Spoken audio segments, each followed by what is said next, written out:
ओम अज्ञानतिमिरान्धस्य ज्ञानाञ्जनशलाकया चक्षुरुमिलितं येन तस्मै श्री गुरुवे नमः। जिसने अज्ञान के अंधकार में डूबे हुए को ज्ञान की ज्योति से आंखें खोली, ऐसे श्री गुरुदेव को मेरा प्रणाम। श्री राम कृष्ण वचनामृत के अगले भाग को प्रारंभ करते हैं। श्री राम कृष्ण एक दिन समाधि लीन हो गए थे।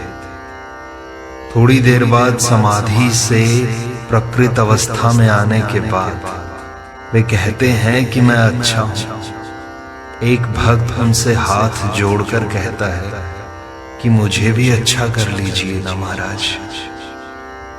श्री राम कृष्ण कहते हैं तुम अच्छे तो हो, क में आकार लगाने से का होता है, उस पर फिर आकार लगाने से क्या फल होगा।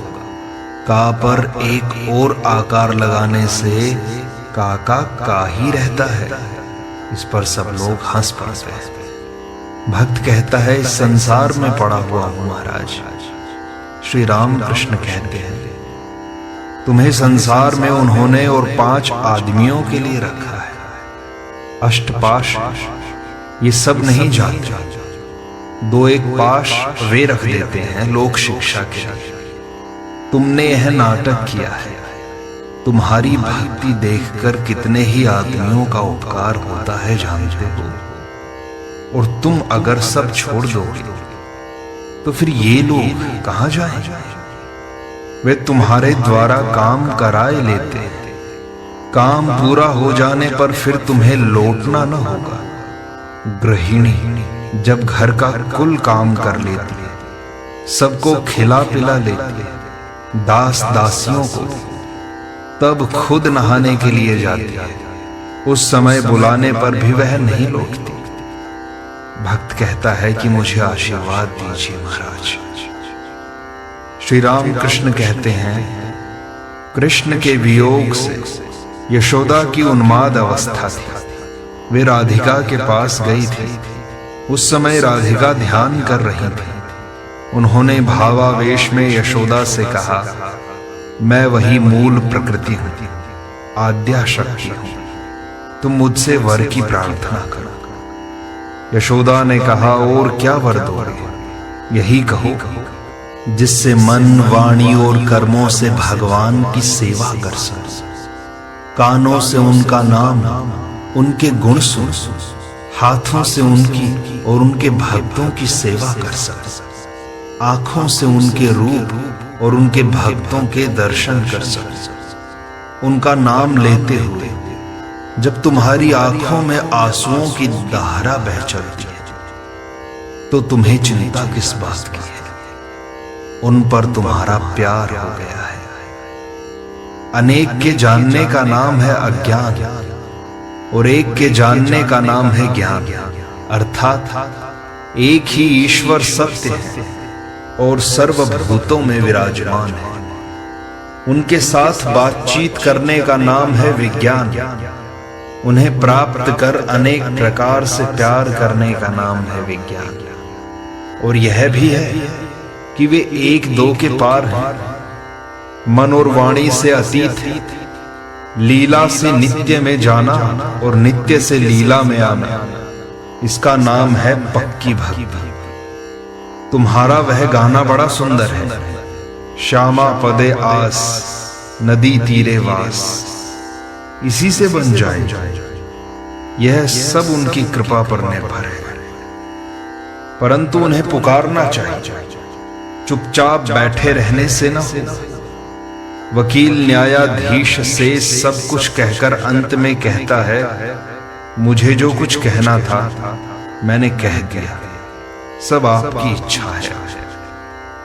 कुछ देर बाद श्री राम कृष्ण नीलकंठ से कहते हैं तुमने सुबह इतना गाया, फिर तकलीफ करके यहां आए, परंतु यहां सब ऑनरेरी है। नीलकंठ कहते हैं क्यों। श्री राम कृष्ण सहास्य कहते हैं मैं समझा तुम जो कुछ कहोगे। नीलकंठ कहते हैं अनमोल रत्न ले जाऊंगा। श्री राम कृष्ण कहते हैं वह अनमोल रत्न तुम्हारे ही पास है। काम में फिर से आकार लगाने से क्या लाभ? तुम्हारे पास रत्न न होता तो तुम्हारा गाना इतना अच्छा कैसे लगता? राम प्रसाद सिद्ध है, इसीलिए उसका गाना अच्छा लगता है। तुम्हारे गाने की बात सुनकर मैं स्वयं जा रहा था, परंतु नियोगी फिर आया था कहने के लिए। इसके बाद सब भक्त अपने अपने घर लौट गए। श्री राम कृष्ण विश्राम करने लगे। अगले दिन श्री राम कृष्ण कहते हैं, आंख खोलकर भी ध्यान होता है, बातचीत के बीच में भी ध्यान होता है। जैसे सोचो किसी को दांत की बीमारी है, दर्द हो रहा है, दर्द होने पर भी वह काम तो सब करता है, परंतु मन उसका दर्द पर रखा रहता है। इस तरह ध्यान आंख खोलकर भी होता है और बातचीत करते हुए भी होता है। एक भक्त कहता है, प्रभु का नाम पतित पावन है, यही हम लोगों का भरोसा है, वे दयामय हैं। श्री राम कृष्ण कहते हैं, सिखों ने भी कहा था वे दयामय हैं। मैंने पूछा वे कैसे दयामय हैं? उन्होंने कहा, क्यों महाराज, उन्होंने हमारी सृष्टि की, हमारे लिए इतनी चीजें तैयार की, पग पग पर हमें विपत्ति से बचाते हैं। तब मैंने कहा, वे हमें पैदा करके हमारी देख रेख कर रहे हैं, खिलाते पिलाते हैं, इसमें कौन सी बड़ी तारीफ की बात है? तुम्हारे अगर बच्चा हो तो क्या उसकी देख रेख कोई दूसरा आकर करेगा क्या? भक्त कहते हैं, जी, किसी का काम जल्दी हो जाता है और किसी का होता नहीं है। इसका अर्थ क्या है महाराज? श्री राम कृष्ण कहते हैं, बात यह है कि बहुत कुछ तो पूर्व जन्म के संस्कारों से होता है। लोग सोचते हैं कि एकाएक हो रहा है।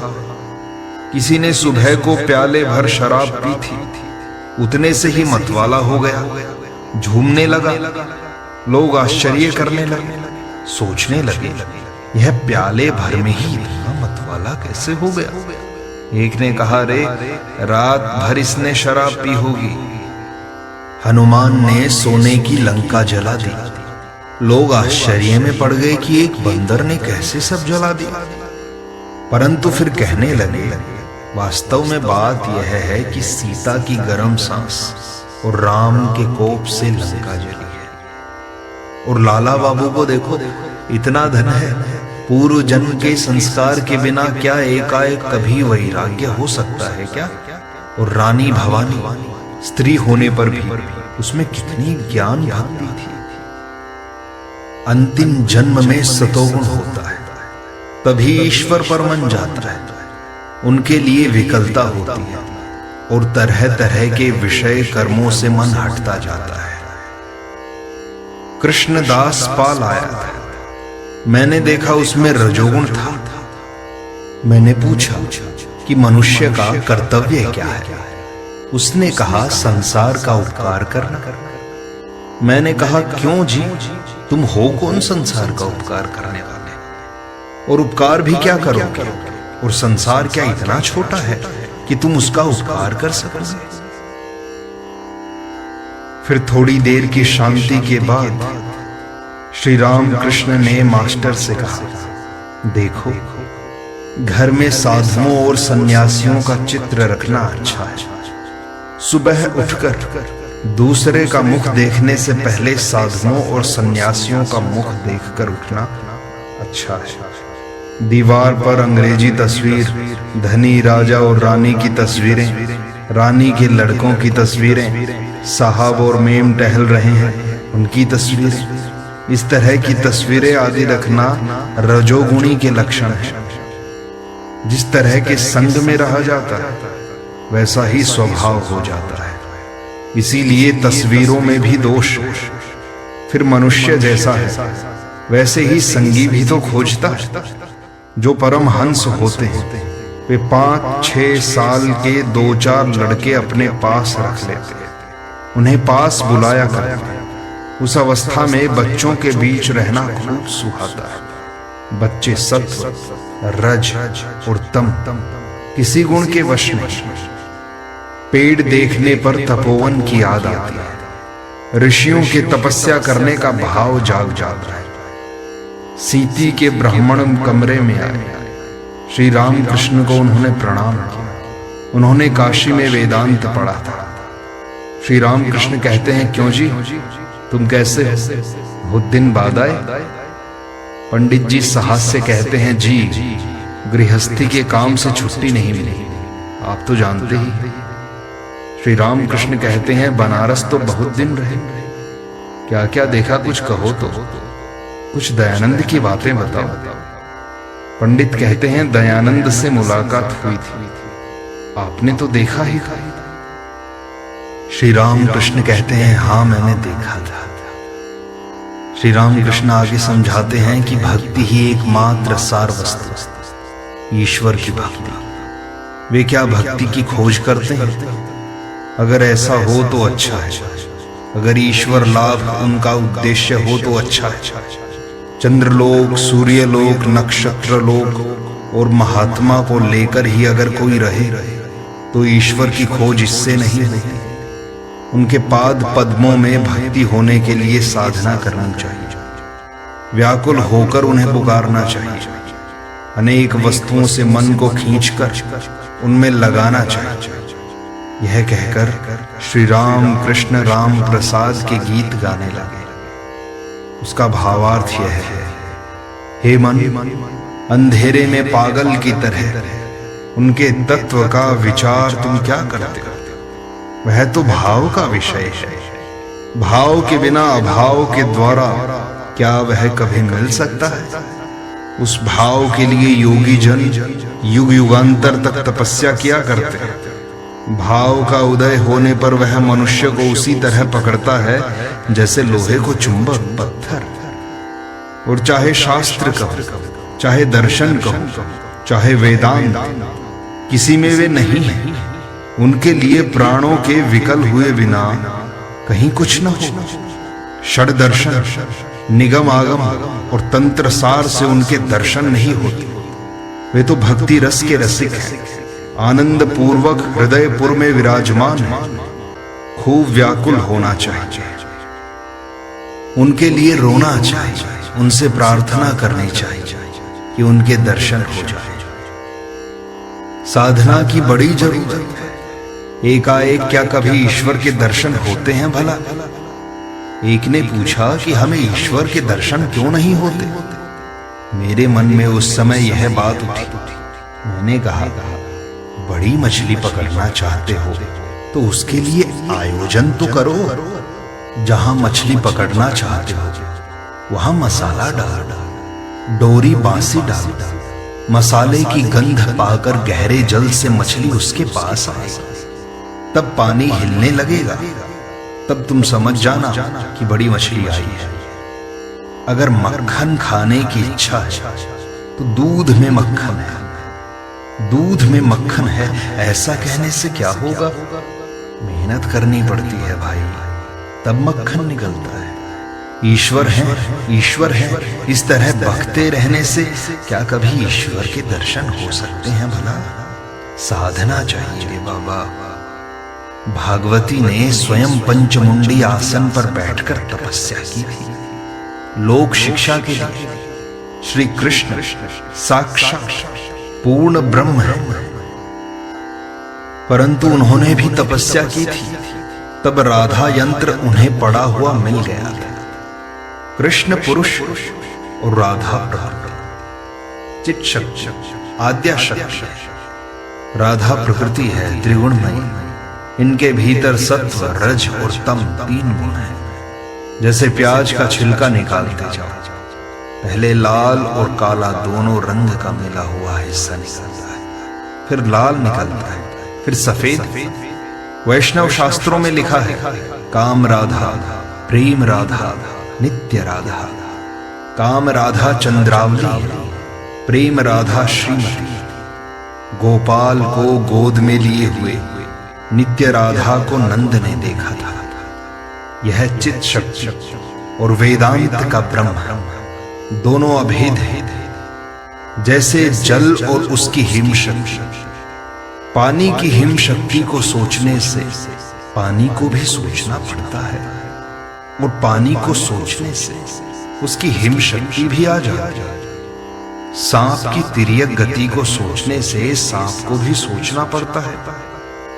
ब्रह्म कब कहते हैं? जब वे निष्क्रिय हैं या कार्य से निर्लिप्त हैं। पुरुष जब कपड़ा पहनता है तब भी वह पुरुष ही रहता है। पहले दिगंबर था, अब सांबर हो गया है, फिर दिगंबर हो सकता है। सांप के भीतर जहर है, परंतु सांप को इससे कुछ नहीं होता। जिसे वह काटता है उसी के लिए तो जहर है। ब्रह्म स्वयं निर्लिप्त है। नाम और रूप जहां है वहीं प्रकृति का ऐश्वर्य है। सीता ने हनुमान से कहा था, वत्स, एक रूप से मैं ही राम और एक रूप से सीता बनी हुई। एक रूप से मैं इंद्र हूं और एक रूप से इंद्राणी। एक रूप से ब्रह्मा हूं और एक रूप से ब्रह्माणी। एक रूप से रुद्र हूं और एक रूप से रुद्राणी। नाम रूप जो है सब चित शक्ति का ऐश्वर्य है। ध्यान और ध्याता भी चित शक्ति के ही ऐश्वर्य में से। जब तक यह बोध है कि मैं ध्यान कर रहा हूं तब तक उन्हीं का इलाका है। इन सब की धारणा कर वेदों और पुराणों को सुनना चाहिए और वे जो कुछ कहते हैं उसकी धारणा करनी चाहिए। कभी कभी साधु संग करना अच्छा है। रोग तो आदमी को लगा ही हुआ है, साधु संग से उसका बहुत कुछ उपशम होता है। मैं और मेरापन यही अज्ञान है। हे ईश्वर, सब कुछ तुम ही कर रहे हो और मेरे अपने आदमी तुम ही। यह सब घर द्वार परिवार आत्मीय बंधु संपूर्ण संसार तुम्हारा है। इसी का नाम है यथार्थ ज्ञान। इसके विपरीत मैं ही सब कुछ कर रहा हूं। करता मैं, घर द्वार कुटुंब परिवार लड़के बच्चे सब मेरे हैं। इसका नाम है अज्ञान। गुरु शिष्य को ये सब बातें समझा रहे थे। कह रहे थे एकमात्र ईश्वर ही तुम्हारे अपने हैं और कोई अपने नहीं। शिष्य ने कहा, महाराज, माता और स्त्री ये लोग तो मेरी बड़ी खातिर करते हैं। अगर मुझे नहीं देखते तो तमाम संसार में उनके लिए दुख का अंधेरा छा जाता है। तो देखिए ना, वे मुझे कितना प्यार करती हैं। गुरु ने कहा, यह तुम्हारे मारे की भूल है बेटा। मैं तुम्हें दिखलाए देता हूं कि तुम्हारा कोई नहीं। दवा की ये गोलियां अपने पास रखो। घर जाकर गोलियों को खाना और बिस्तरे पर लेटे रहना। लोग समझेंगे तुम्हारी देह छूट गई है। मैं उसी समय वहां पहुंच जाऊंगा। शिष्य ने कहा, तथास्तु महाराज, वैसा ही करूंगा। घर जाकर उसने गोलियों को खा लिया। थोड़ी देर में वह बेहोश हो गया। उसकी माँ, उसकी स्त्री सब रोने लगी। उसी समय गुरु वैद्य के रूप में वहां पहुंच गए। यह सुनकर उन्होंने कहा, अच्छा, इसकी एक दवा है। यह फिर से जी सकता है, परंतु एक बात है, यह दवा पहले आप में से किसी को खानी चाहिए, फिर यह उसे दी जाएगी। परंतु इसका जो आत्मी है यह गोली खाएगा, उसकी मृत्यु हो जाएगी। और यहां तो इसकी मां भी है और शायद स्त्री भी है। इनमें से कोई ना कोई अवश्य ही दवा खाएगा। इस तरह यह जी जाएगा। शिष्य सब कुछ सुन रहा था।